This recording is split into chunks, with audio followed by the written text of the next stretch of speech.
இதுதான் என்னோட காலேஜ்ல முதல் நாள். இங்கேயாச்சு அன்பான எனக்கு உண்மையா இருக்க மக்களை சந்திப்பேன்னு சொல்லிட்டு நம்புறேன்.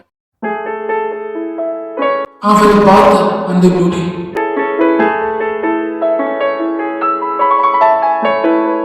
எனக்கும் அவளுக்கும் ஏதோ சொல்ல முடியாத, யாராலும் பிரிக்க முடியாத ஒரு உணர்வு எனக்குள்ள தோணுச்சு.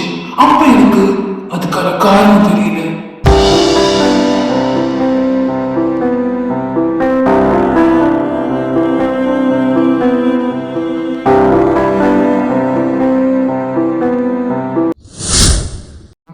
இது வெறும் கனவா? என்ன அதுக்கு நீ இப்படிலாம் யோசிக்கிற? அந்த பொண்ணு இப்பதான் நீ பார்த்த, அதுக்குள்ள இப்படி எல்லாம் யோசிக்க ஆரம்பிச்சுட்ட. இங்க இருந்து நம்ம கிளம்ப வேண்டியதான்.